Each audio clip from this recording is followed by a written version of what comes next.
Hello guys, December na at mag-harvest na naman tayo ng ating mga inakay. Samahan nyo ako kung ilang piraso ang ating mga harvest pagkatapos ng aking intro. Tara guys! Clap. Go!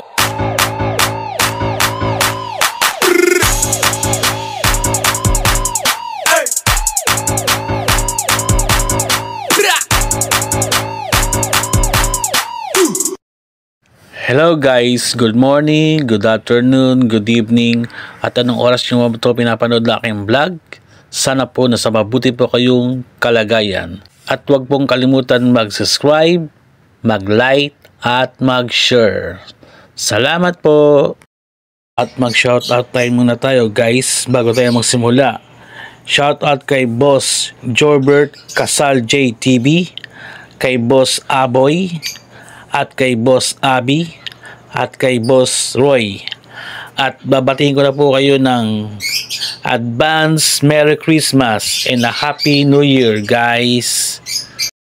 Guys, ito yung unang parisan natin, yung back-to-back post pail natin. Harvestin na natin yan guys kasi may 2 months na sila at inaaway na rin sila ng kanilang parents. At ang isusunod natin ang back-to-back Opa Split Ino. Nakapagpalabas na ng project natin na Lutino Opa, kaya sure split ino na sila guys. At dalawa ang kanilang inakay, ang isa ay Green Opa Post Ino. At sunod na parisan natin ang back-to-back White Pool Split Ino natin guys. Sure na rin to kasi nakapagpalabas na rin to ng ilang beses ng albino. Ngayon ang anak nila ay isang White Bull Post Ino guys. Ang sunod na harvest natin guys, itong back-to-back White Bull Sure Split Ino natin guys. At ilang beses na rin ito nakapagpalabas ng albino. Ang inakay nila ngayon ay 3, panay White Bull Post Ino guys. At ang huling harvest natin, syempre itong project natin na Opa Persa natin. Nakatatlong inakay sila, 2 blue at isang Opa Par Blue Perso guys. And guys, isa-isa na natin silang harvestin. Ito yung anak ng back-to-back post pail natin, 2. Sumunod natin guys, itong Lutino Opa natin na project natin. Mawang sable na siya guys. Ang ganda. Yung parents pala nito, yung yellow bull split ino Opa natin, sable yung guys. Opa na Opa. Sarap sa mata. Ito yung kauna-unahan na Lutino Opa natin sa ating ibunan. Wow!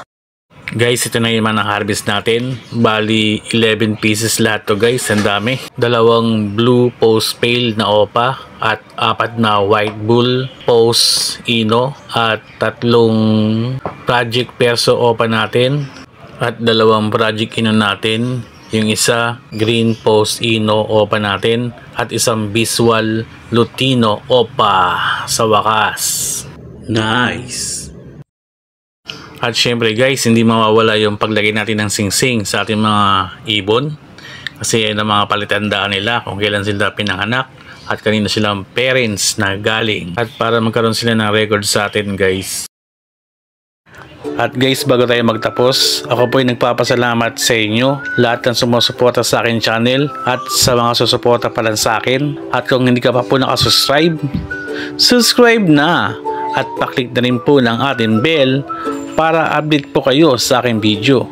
Ito po si Omar26, nagpapasalamat ulit.